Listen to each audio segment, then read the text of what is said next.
T. Sad day, really sad day. You could probably tell from Adam's expression. So we're on the sofa with the great Adam Gray. And me as well. No, I pointed to you. And the great Alex Abbott, co-presenters. Bearded sales guy. Bearded sales guy. Why do they call you that, by the way? I don't know. It might be something to do with his facial hair. Oh, we're in order again, aren't we? Yeah. Yeah, starting with the moving maturest. swiftly on, because we're not going to be talking about facial hair today. But sad. Why is it a sad day? Well, it's a happy day, actually, Well, because we're wrapping up the first series. So it's the end of 2023, the end of the first series of Sales TV. But it's not long until the beginning of the next series of Sales TV. So it should be a happy day. So we can recap on what's happened over the last year. We can indeed. So spoiler alert, when does series 2 start? 9th of January. 9th of January. We already have the guests piling up and the interesting topics. We do, but we could always do with some more. So people out there, if you want to be a guest on Sales TV, please do let us know. We'd like in this session for the next kind of 25 minutes to just riff with you guys as to the great things that you found out in series 1. And so therefore, I'm going to ask one of you, then the other. Give me a highlight that you had in this series. Frankly, there have been lots of highlights. One of the things that I've found is that every guest that we've had on has brought something new and some new insights. And, I like to think that I'm reasonably well read about all the stuff that's going on. And each time, whether it's a guest that I've really gelled with or a guest that I haven't gelled with, it's been like, yeah, that's really smart. So I think that there were some insights from Tias, really interesting. Matt Dixon, really interesting. It's been fantastic, absolutely fantastic. Superb. And Alex, come on, give me the start of 10. What was your pinnacle? Well, I have to say that I'm astonished when we first started this, and if someone had said to me by Christmas, because we started this summer, beginning midsummer. If someone had said to me, you'll do 57 shows and have more than 25 guests on a podcast by Christmas, I would have said no way. You would have laughed at them. I would. I would. And to think that's what we've done now. We've had, 57 shows, 36 guests across the morning show, the afternoon show, and the marketing edition. Highlights? Well, apart from spending time with you wonderful gentlemen. That's an obvious one, though, isn't it? You know what? Didn't need to be said, really, did it? Thank you. Always nice to get that adulation first thing in the morning. Yeah. I think Lawrence Wayne O'Connor and talking about deliberate practice, burgers. I know how hungry that made you feel on that morning, Andy. Matt Dixon has to be a highlight, and the jolt effect, and such detailed analysis that he'd done with such a large group of salespeople. It's fact. Who else? Lee Ashton. I thought Lee Ashton was good. But I have to say, in terms of who brought the most energy, it was Andy Bounds. Yeah, good old Andy. And the afters. And his 97% proposal conversion rate. Which I thought was crazy. And the simple thing he does is he agrees everything before he sends in a proposal. Yeah, simple. I thought that was great, and that one word's not left me. The afters. It is tremendously simplistic as a concept, but actually hugely effective as well. Yeah. What happens after you've left, and if you can't articulate that, then why? Did anyone bother? It's funny, isn't it? Because as we're talking about this, I'm thinking about all of the different guests that we've had on, and I'm thinking, and then I was thinking neurodiversity and Becky. Just our most popular show. 2,500 people viewed that show. Absolutely phenomenal. And what was really interesting about that was that the debate that and the aha moments that stimulated amongst us in the studio when she was speaking. Just breathtaking. It just goes to show how many people, including myself, feel like there is some difference with the way you learn, and actually it's not a bad thing. Whether you're a visual learner, whether you're whether there is something wrong, and you do have a something like ADHD, which I think Becky suffers from. The fact that she's able to talk about it in the open quite proudly and bring others in and establish whether or not they might have a slight learning difficulty, and they need a bit more time, a bit more patience with their learning. I think it's often forgotten, isn't it? And we talked about it last week, that it's the human element of sales, that it's a social science. It's now a science that's being taught in a lot of universities around the world, increasingly here. But it's the human element that I think we consistently forget. And to your point, humans are different. They're tremendously complex and different, and therefore need to have their own needs and their own ways of developing addressed and supported if they're going to be the best versions of themselves that they can be. Yeah, I think what's really interesting is that, you know, we've had this fantastic breadth of guests in, and, you know, you listen to Andy Bounds and you're kind of going, yeah, you're absolutely right. And then you listen to Matt Dixon and you go, yeah, you're absolutely right. And then you listen to each of them and you think, yeah, this person has got the key. And I think it's just occurred to me with you saying about we're all human, we're all different. The job for everybody in their business and probably personal lives as well is to watch the Andy Bounds interview and go, I'll have that bit. And to watch the Matt Dixon interview and go, I'll have that bit. And watch this, and I'll have that. And build their own version of what is going to work for them as an individual.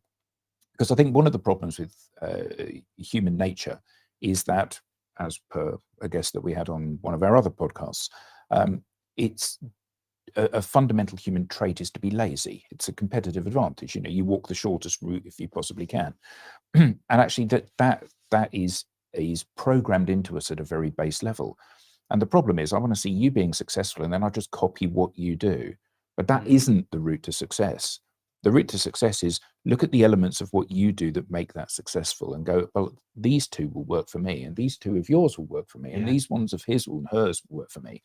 And building my own unique map and process for what's going to work for me, rather than just trying to blueprint your route to success. And that, I suspect, is why when people read a sales book, The Secret of Successful Selling in 2023, actually they copy it and they're not successful. Yeah. And it's because they're not actually creating anything. They're not dovetailing that in with who they are. What they're doing is they're just saying, well, I'm just going to lift your good ideas. It's like doing a cover version, isn't it? I think if you asked every successful salesperson out there what makes you successful, it'll be that. What were the bits that you took from each thing in your career, each course, each methodology that you were exposed to? So I know for myself, you know, I did Miller Heiman training. Other brands are available. But you know, there was a bit that I took from that, a bit that I took from Keith Eads emotional selling, bits that I took from spin selling, bits that I took from Challenger, that make up the way that I do things, and I'm sure it's the same for everyone else. It's a really good point. Yeah, and I think that as you know, you and I and you in part, we train people. We train people how to sell as part of what we do. And the challenge with that is that you lay out your process to somebody, and some bits of it they are able to adopt and absorb really easily, and some bits of it are completely alien to them. And no matter how you try to open that door for them, they can't walk through that particular door.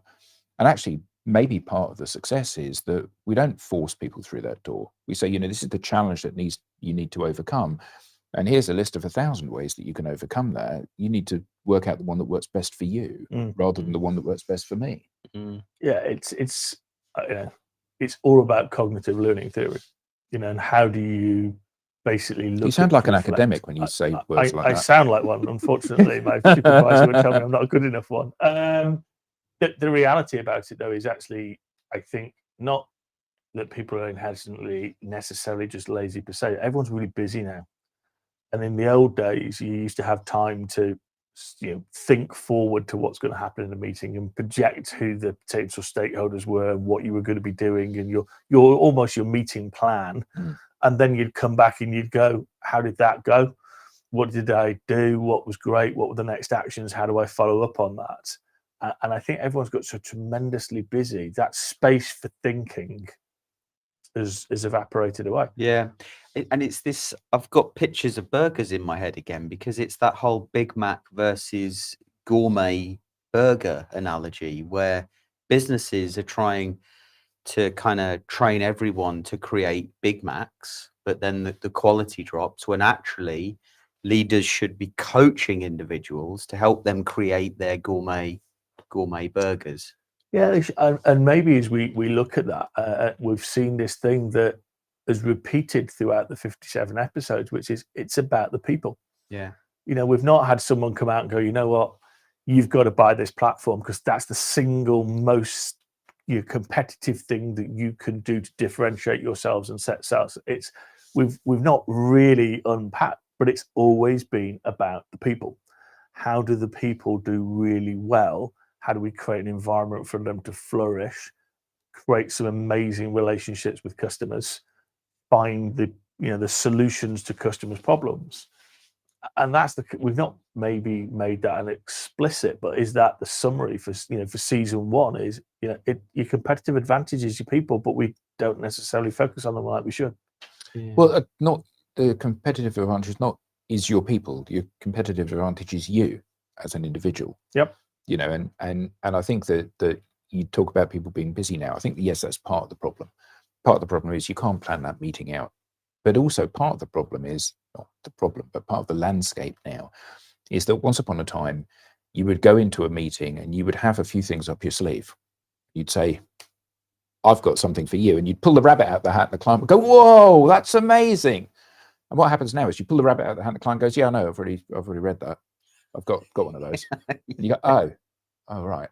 And it's almost like at every juncture, the aha moment that you're going to have is not the surprise and the great unveil that you'd hoped for, because actually all of the stuff that we're all selling, all of the products that are out there are all commoditized. All of the information is out there on the internet, and there's a reasonable chance that the buyer will have consumed much of that. So it is, and we always say this, it is about you, isn't it? Why are people going to buy from you? Well, because they're passionate about rugby and you're passionate about rugby. And that's the starting point. And it's the starting point because you build a relationship. And when you build a relationship, you're not just a salesman peddling something. You become a friend and a confidant. And I know that I can trust you and I like you. And that means I listen to you. And it means I believe you when you speak. That's where the battlefield is, isn't it? So as we think about season 2 and we head towards the new year, should the focus be one where businesses are really they really care about the individual learning of their people to develop core skills? So I'm thinking, we were talking the other day about the Sales Masters program and how good sales training is becoming. I see that in a bucket that is developing the individual skills. And then you've got these methodologies that almost try and do two things, these sales methodologies where they give you skills and force the execution in a certain way. And I think what we're saying here is it's all about the individual, giving them the core skills they need, and they develop their own approach that works for them, now that buyers simply don't want a cookie cutter approach and struggle to see any differentiation in a business's value proposition. It's about the person. Yeah, I think that's right. I do think though that sales methodologies they're this top level thing, aren't they? So all of them talk about why buyers behave the way they do and why you need to dovetail into those buyer behaviors and those buyer belief systems. And that's very generic strategic stuff. The more tactical, practical stuff is stuff that sits lower than that. That's what you actually do.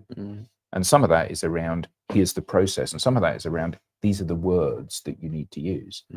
And when sellers get that right, so they understand the challenger sale, they understand what the process of that is, they understand what the belief system of that is, and then here's how I execute on that. I typically say to you, well, that's all well and good, Andy. Whereas he doesn't say that's well and good. He says, here's something you might want to consider. Now, that's the individualized bit, isn't it? That's the bit which plays to who you are and who I am. Yeah. Or the individual is sensing the moment and then adapts their narrative based on the moment. And I'm thinking of the jolt effect now when, you know, Matt talks about the most successful salespeople seem to be the ones that sense how the buyer is feeling, and they adapt their approach there to give them confidence, as opposed to dialing up the FUD, the fear, uncertainty, and doubt. So I would completely and utterly agree with that. But there's in my own kind of like work that I've done, there was a great couple of people called Romain, and they looked at all of the possible antecedents of being adaptive, ingredients. In English? What makes you adaptive as a salesperson? And they looked at things, and really you can bucket it into like 3 phases over history. The first one is you basically needed to know about, you know, your company and your product. Then you had to move on and understand your customer and your market. And then this third bit that's really come out in the last probably 15 years, which is you've got to know yourself. You've got to know the inner self. You've got to know your customer. And there is things like religious orientation, servant leadership, quiet ego. I've got enough of an ego to take a knock when I don't get the deal, but I haven't got so much ego that I completely take away the space for a customer to be themselves and to actually show the emotions, empathy, trust, all of those things. And actually that it comes back to those are the bits that are inside you as a human being that makes you different to the next human being, and how you tone those up and tone them down and connect, and what your common interests. You know, you mentioned the rugby. If somebody talks to me about rugby, I might not agree with them. They might support a team that I don't support. But actually I start to go, I can have an interesting conversation with you. And you know, I think we talked about it in one of the episodes, is relationships selling dead? Well, no, it's the very core to being human and building that trust, isn't it? Yeah. But Challenger almost killed it. The way Challenger came across and said, well, it's not necessarily a good thing if you're a pure relationship builder. Which it's fascinating, because if you think about, I once had a chat with Neil Rackham. He was the patron of the organization we set up, and he openly says if he had his time again, he would not have written the forward to the Challenger sale in the way he wrote it. And we never asked Matt, but if we had and said, is that the one book that you are completely, absolutely home down and comfortable with? I bet you his answer would have been no. No. The jolt effect, absolutely. I thought the Challenger customer was brilliant. Well, they admitted their mistake almost in the Challenger customer in terms of building consensus. You know, in the Challenger customer, it was about building consensus, and you would do that on a one-to-one basis almost, with each stakeholder influencing the purchase decision. But then the Challenger customer said, well, hang on, when you do that, you actually decrease the chances of winning the deal when that committee comes together, because they're still making decisions based on their own mind map. And actually the Challenger customer is saying, get everyone together in a room and have the opportunity to discuss openly about the purchase decision based on the actual criteria that was created to base that purchase decision on, not allowing each stakeholder to kind of use their own mind map to influence the decision. Yeah. What are the audience saying? Yeah, well, there've been quite a few comments that I've popped up, but I was thinking about, for season 2, what insights are we trying to share with our audience, and what insights do our audience want us to share with them? Because I think that you know, we are talking at a very abstract level a lot of the time. So we're talking about building consensus within a customer. We're talking about building rapport. We're talking about forming relationships. We're talking about all of these things which people understand at a conceptual level. So I want you to build consensus in this customer. So what are you going to do? And actually, I think that a lot of the challenge that we face now in the sales industry is that the people that understand here's how you undertake those tasks and those objectives, those are the people that are sitting at 120% of their number, either individuals or teams. The challenge for the sales industry is not those people. The challenge is the 80% that are not sitting at 120% of their number. And I think that I remember when I was first selling, so I began selling hi-fi, and Sorry, what's one of those? yeah, how the world has changed. So I began selling hi-fi, and I was a passable shop person. I won't say salesperson. And I went away on a sales training course, and I've told this story to many people since. Went away on a sales training course, and I didn't understand the process of closing. I said to the sales trainer, so how do you get somebody to buy? How do you wrap the deal up? And he said, so what you do is you just ask them for the deal, and I said, so what do you say? He said, well, no, I just asked them for the deal. And I said, no. What do you say? And he said, I say, should we go outside and sort out the paperwork? And I thought, okay, I'll use that as my clothesline. And I did, and I became the most successful salesman in the hi-fi industry in the UK, because I just used to say that to absolutely everybody. Because, we get to a certain point, and then I'd say, so should we go outside and sort out the paperwork? And they will go, yeah, okay. And get them to sign on that. Now, my point is that that worked for me, and it worked for me because when I'm asking you for a date, that's very nerve-wracking for me. I'm putting a lot of my soul into that. When I'm just reading somebody else's line, it's very easy for me because I haven't got any investment in that. And little tools like that we can share that can help salespeople action what it is that they need to do. So not talk about, you need to build rapport. Okay, here's how you build rapport.